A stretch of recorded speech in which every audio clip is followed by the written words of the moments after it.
Welcome to the Divorce Dad Playbook podcast. I'm Dan Levy. And I'm Scott Levy. And we are with a lawnmower in my background. And one dad. You're killing my bit. I think we're Father of the Year. You just killed my bit. The Paul Reiser Father of the Year bit is mine, and you just ate all over it because you have a lawnmower behind you. Yeah, but the lawnmower, you can't hear it as much as I can. They're right by the window, and they're literally riding around on a lawnmower, and the grass is dead underneath it. They're cutting dead grass. Mindfulness, man. You got to be able to just allow the world to separate from what you're doing now. And what you're doing now is talking to me about the world. So there you go. You have to leave the world aside. Perfect. So we can talk about how terrible the world is. Is that what we're doing? That's great. I appreciate the swapping of roles there for a moment as I was getting frustrated about the lawn service, which, by the way, is something you need to think about when you become a single dad and you have a home. There's a lot of maintenance to a home, but we'll get to that some other time. Is that what you're saying, is make sure that when you're taping a podcast for a new project that we hope to get millions of people to listen to, you don't want the lawn people there at that time? Should that be on our checklist of things to do when you're a divorced dad? It's a very deliberate and distinct way to interpret what I just said, but I'm just saying as a reminder, although that's annoying me right now, as a reminder, it's one of the many things you need to do. So you're either going to have to get somebody to do it for you or you're going to do it yourself. But no matter what, it costs money and takes time. But all right, we're going to do some. You're welcome. We're going to do some fun things today. This is the cool thing about doing a podcast, which, again, for people who don't know my background, I did, like 555 episodes of my own show that had some renown in sports media, politics, pop culture. I went on and did a show on Sirius XM and had podcasts on other platforms. And I told you when you came to me, people keep saying we need to do a podcast. I'm not doing it. I'm not doing a podcast. And now we're doing a podcast. But I think the cool thing about this format, which most listeners of podcasts have understood over the last 10 years, but when I first started, no one had any idea. The format is kind of freewheeling, right? One episode can be 53 minutes. One episode can be 23 minutes. And yet, as long as the content is consistent and the audience is being properly served, I would say it's not that different. Time is a nebulous thing in the podcast world, which is a lot of fun for us. Yes, especially for two people that like to talk. Right, which could be a problem. So apologies in advance if this goes far longer than we expect, but we hope to. One thing that I always did, especially on my radio show, because there's hard outs and everything, you need to respect the audience's time. People are listening to us over thousands of other podcasts. So we want to appreciate that. We want to thank everyone for tuning in to not just this episode, but all of our episodes. You cannot know how gratifying it is to get feedback from people, to hear from people. And you can do that. I'm Dan at divorcedadplaybook.com. Scott, you are? Scott at divorcedadplaybook.com. And you can watch us on our YouTube channel. You can catch us on social. We'll have all of those links on our site. There's a lot of new stuff to come. This is just sort of the beginning of it for us, and it's very, very exciting. It also enables us, Scott, to talk about larger topics on this show and then grind down and stuff. So I wanted to bring up a larger topic today, and I'm going to call it jealousy. I don't know if jealousy is the right word, because I think when people hear jealousy, they think like, oh, Dan's ex is dating somebody. And she might be. I have no idea. But that's not what I mean. What I mean is jealousy in terms of how it relates to our children. And I will admit this is a fault of mine, and I am struggling with this a great deal. I don't think Max wants to be here. I don't think he wants to be here, certainly as much as he wants to be at the house. All of his neighborhood friends and school friends are at the house. And it's been very difficult for me to not get frustrated when he asks, when are we going back? When do we go back? Do you have to pick me up at 1:30? Can't I stay till 3? And it's all of these things where I want him to have a life with his friends, but at the same time, I don't want to miss out on time with him. And I feel like he looks at it almost as a punishment to be here sometimes, not all the time. And so I don't know what to do. And I'm jealous of this. Yeah. I mean, you're going to look at him and hear what he's saying and view it like he feels like he's being punished. He's not. And this is also a part of the road that you need to cross as you grow apart in your former relationship and with your kids. What I'll say is, still to this day, and it's funny because, again, I'm 8 years into this, transitions are hard.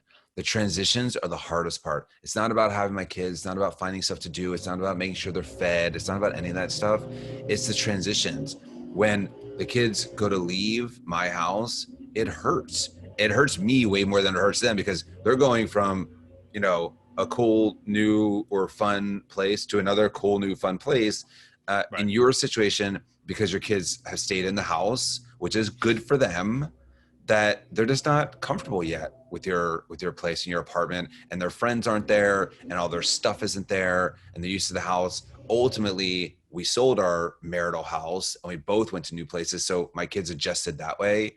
But in this case, Dan, it's not about you. You're the adult, they're the kids. Transitions are hard, and you just have to let him act out a little bit. You have to let him kind of say what he wants, and you need to be communicative. We talked about this one other time, that communication is not only just with your ex. Communication is also with your kids, and you got to let them know, like, look, the situation is what it is, and that kind of stuff hurts my feelings when you talk about not wanting to be here. And it's okay to have those conversations even if they're not completely prepared for them. Can I ask you one thing before we get onto that again? You have 2 high school aged children, right? Your kids are what, seniors and sophomores in high school? Yep. My kids are 8th grade and 5th grade. We're talking about the 5th grader right now. Why the hell aren't one of them mowing your lawn? What do you have a service for? Isn't that like a rite of passage? Shouldn't one of your kids be out there mowing the damn lawn? So let's make that a whole nother show of I mean, when you're divorced and you have children, sometimes they get a little soft and sometimes they can be a little entitled. And in all fairness, Jack is a basketball player. He trains all the time. He's at games all the time. Where I couldn't get him to consistently do it. Luke is certainly at the age where he should and can be doing it.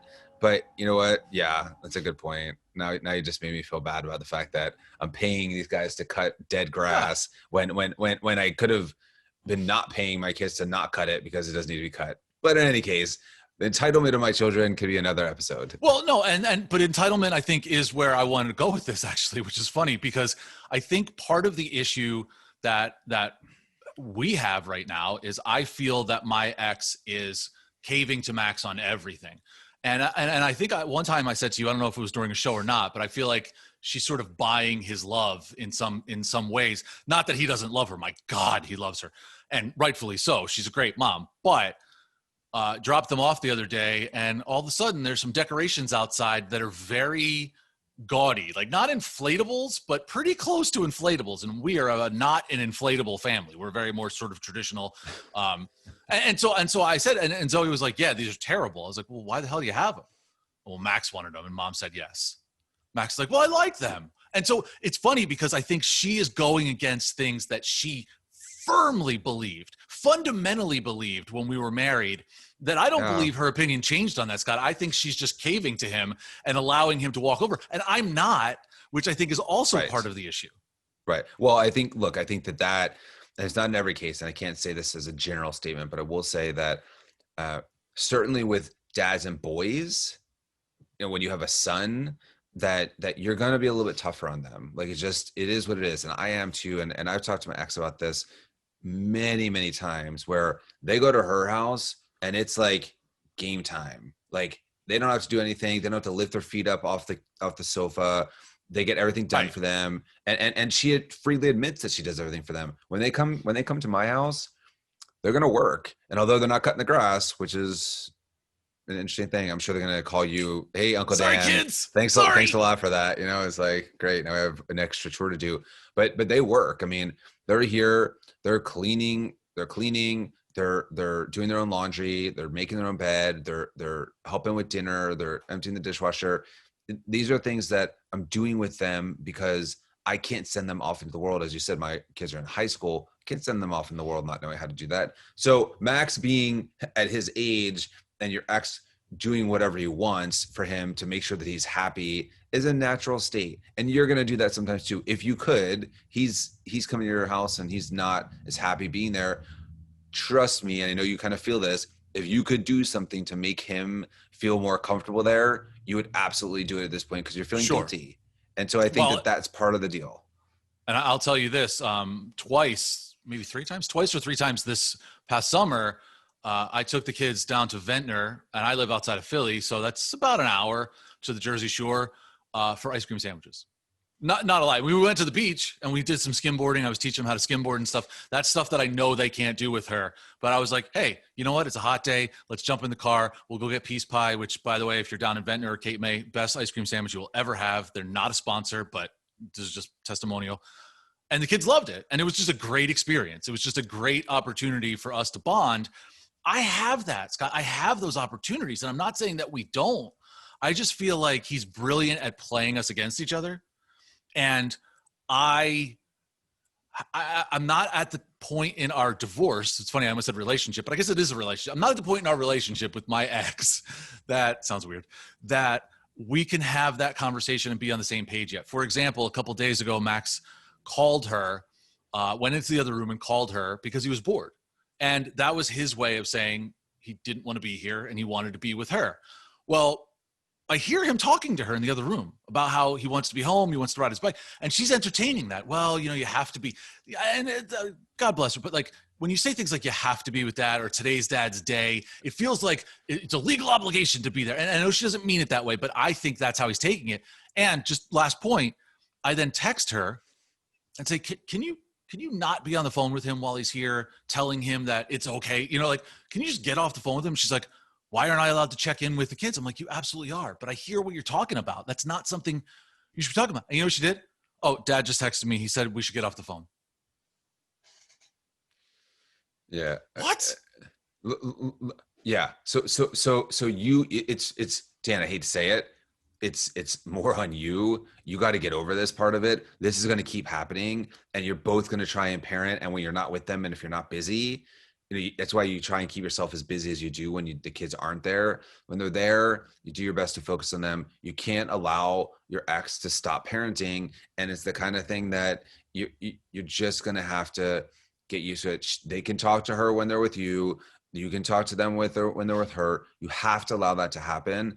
And kids, and I'll say really quickly, kids get it.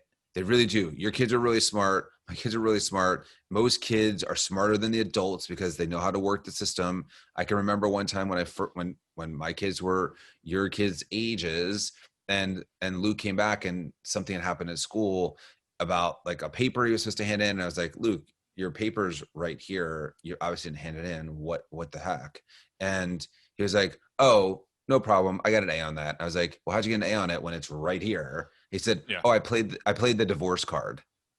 I was like, what? At 10. He was like, I played the divorce card. I was like, what is the divorce card? He said, oh, I just told them, like I started to like tear up a little bit. I said, oh, I was at my mom's and I left it at my dad's and you know, whatever. And they just gave me an A.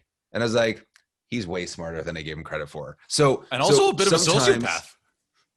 No, I mean, he's you know, he's learning life skills. So all I'm saying is that they know what they're doing. They're not being hurtful.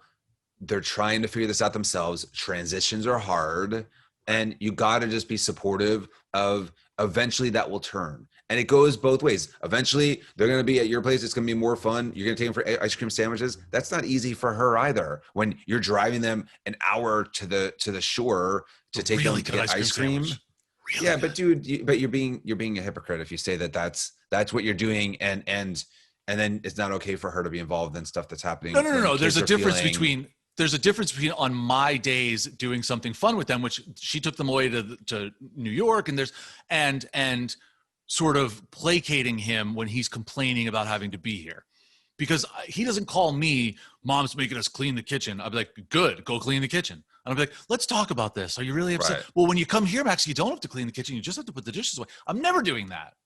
She's got to have my back, I feel, on that. And that's something that, again, that's fair. Less than 9 months. I've been divorced. You've been divorced a little less than 9 years. So that's something that we'll have to learn together, I assume.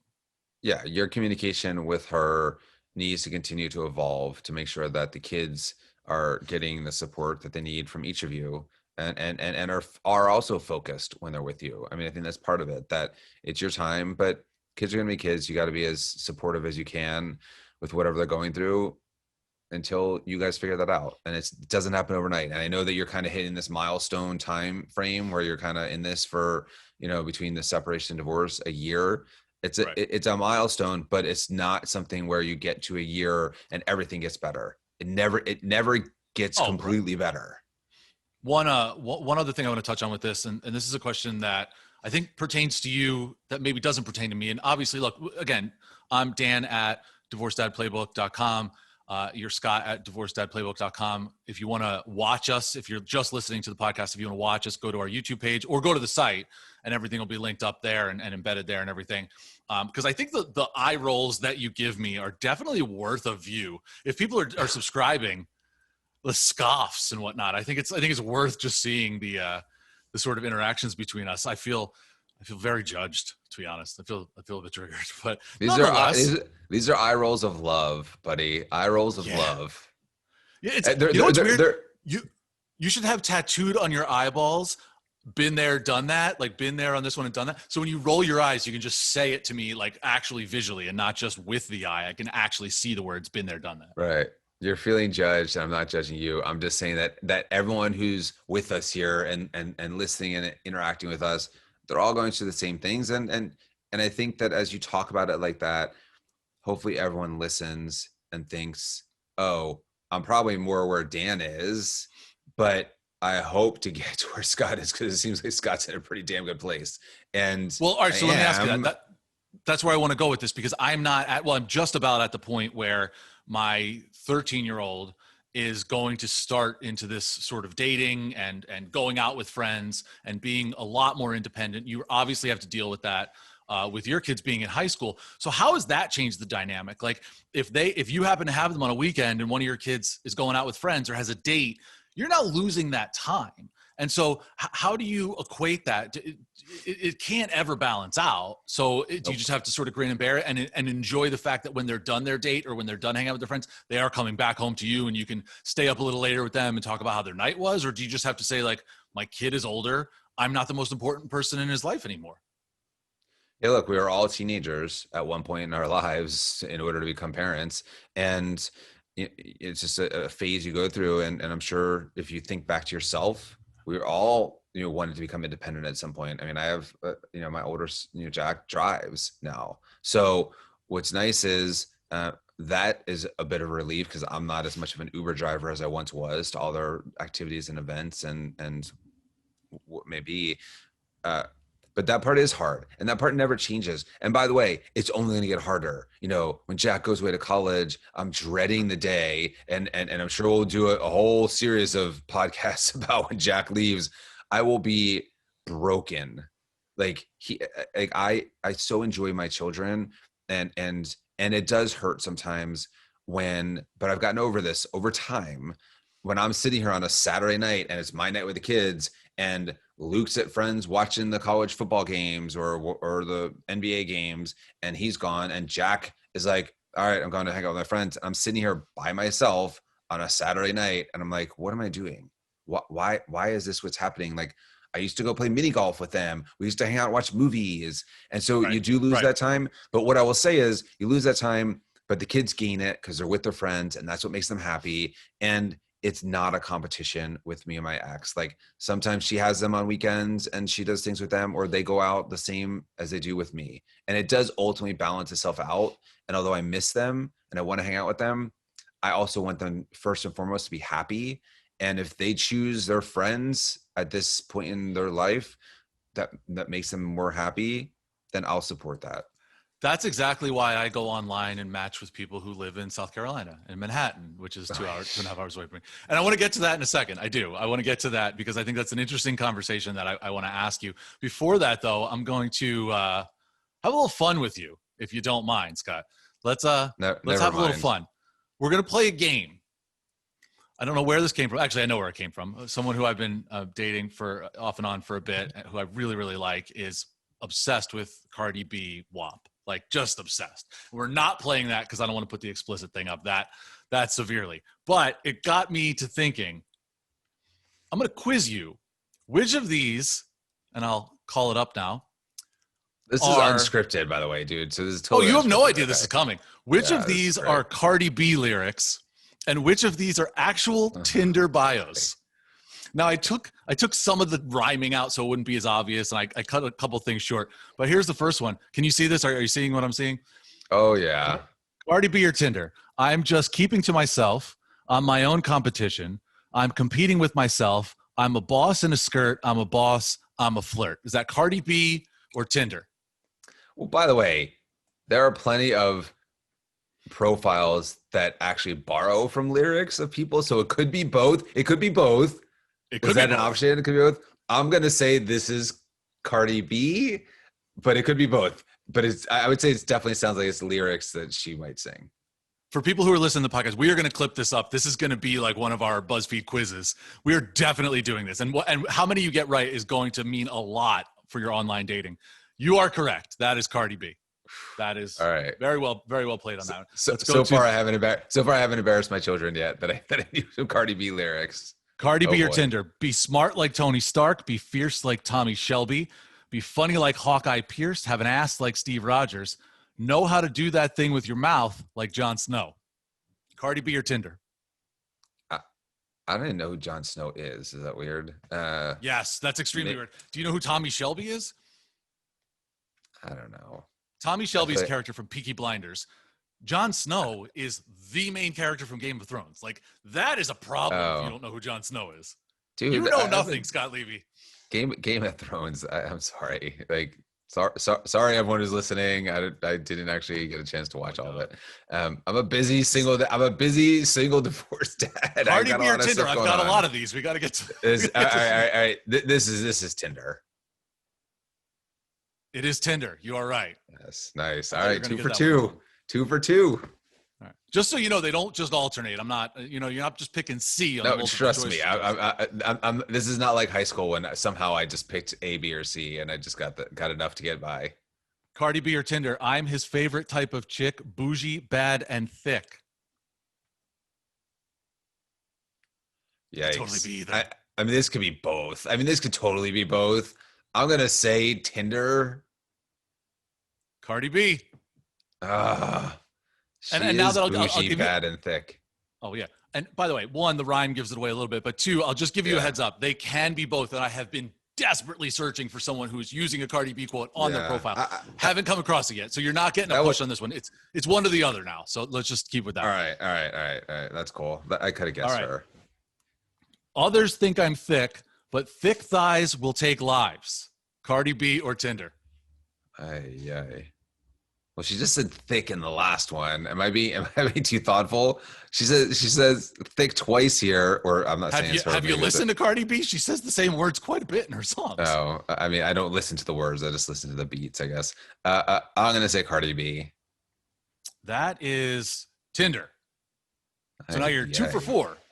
We're gonna do 10 because I think that's a good representation. This is definitely going back to like high school days where I'm 2 ongoing for 4. segment. I have 27 of these, so I'm just letting you know. I did a lot of research on this, and this is going to be a consistent thing. Keep going. Oh boy. We'll probably put all of them up in our little quiz on the site. Next one. Let's see. Cardi B or Tinder? Sweep me off my feet. P.S. I'm a B. B as in bitch. B as in you take it how you want. Yes, I believe it's bitch. Sweep me out. Oh my god, this is like near impossible. Cardi B or Tinder? I mean, I'm gonna say Tinder. That one is Tinder. Yes. All right. That one is Tinder. 3 for 5. 3 for 5. You're like a Hall of Fame baseball player. Right. We're not competitive at all. This one is, what is this one? The 5th one? 6th one? 6. Tie me up like I'm surprised. Let's role play. I wear a disguise. I want you to park that Big Mac truck right in this little garage. Now, this is a bit of a callback. One of our previous episodes, we had a guy's profile in this segment that said, I hope you have a big trunk because I want to park my bike in it. That was an actual Tinder profile. This one, probably easy because of the cadence of it. Yeah, I mean, this has got to be Cardi B. Cardi B. Right, it's Cardi B. Yeah, okay. 4 for 6. Come back, kid. All right. Actually, let's cut it short because I do have like 27, 28. So let's just make this the last one, right? You're 4 for 6. Okay. So at worst you can do is 500 or a little bit. You're actually better than that. You can't be under 500 on this. Yeah. Okay. So this will be the last one. Can't stand a fuckboy. They stink from a mile away. Just be real and normal, bozo. COVID is in the building, so no one is in a rush to see you unless you're just that dude. Stop making things weird and come correct or not at all. I mean, I'll add an adjective. This is an awful Tinder profile. Awful Tinder profile. I will admit that many of these things had emoji after them. Bozo had a clown. I don't remember what fuckboy had after it, but there were some emoji that I had to take out. So you're making it harder on me, and I got it right. Yeah, 5 for 7. Not so bad. That is not bad. Good job on that. I congratulate you. And again, thank you. 27 of those, and I'm doing more. I have to actually find. That's a fun exercise. We'll get other people involved in those too. We'll post some of those to our social media and can let people play along too. Absolutely, and also we'll have people on the show. If you want to come on the show and do this segment with us, swear I will love to embarrass you. So just email me, Dan at divorcedadplaybook.com. You can direct message me on Instagram. Don't ask me about Twitter or any other social media platform. That's another show for another time. I'm at Dan Levy Thinks on Instagram. So you can send me some information there. And again, we want people to be a part of this show. We want people to be as involved as we are, frankly. I'd love for somebody to come and host this thing for a couple of days so I can bone up on my Cardi B. One thing. Did I say bone up on my Cardi B? Is that a Cardi B lyric? I'm going to bone up. No, she would have it much more graphic than that. All right, let's move on from Cardi B. Can you ever? I want to ask this. I mentioned before. I mentioned before South Carolina. So I want to end on this for just a few minutes. I did match with a woman on Bumble. By the way, Bumble getting sued. So if you're the class action lawsuit for people who are members of Bumble. So look at that. If you haven't seen it, it's going on until November for you to apply. I have. So let's see if I get some money back from Bumble. But interesting. It just happened. Breaking news for us. I mean, for whoever's listening, it's probably been weeks, but either way. So I met someone on Bumble. And the thing I hate most about Bumble for people who don't know that dating profile is they don't put your location until the very bottom. So you scroll through and you're like, I have fallen in love with this woman. She checks every box. Oh my God, she's in Hagerstown, Maryland. Like, what? How did this happen? That happens to me all the time. I can't tell you how many people match with me that are 2 hours. Manhattan, Brooklyn. I might actually go hang out with a woman who's in Brooklyn. I almost went to the Hamptons on a holiday weekend to hang out with a woman. Yeah, I would have done it too until you told me not to. Well, because I'm a good brother and I'm right. And so yesterday I get a match from a woman in South Carolina. Beautiful. 44, just, I don't even know if she has kids or not, but just beautiful woman. And I decide to match back just to get the mindset. Like, why did you match with me when I'm in New Jersey? Her response, I love this. I like your face. And I was like, I like your face too, but I'm not going to drive 10 hours to hang out with you. Was she not on like travel mode? Like, she said, that travel mode. She wasn't in the area. She just expanded her reach to 1,000 miles. She did not know. I don't know if she pays or not, but she did not know that you could hone in on a certain geographic area. She goes, wait, this is all over the country? And I said, yeah, you can. Nice. And she's like, well, that stinks. And I said, well, if you're bored, you can come up. If you're from South Carolina, you have to quarantine for 14 days in New Jersey. So come on up. We'll have 2 weeks to hang out. And she's like, yeah, I'm bored. I'll come up. She was kidding. Yeah, but it leads me to this question. We'll end on this. I'll give you the floor on this one, Scott.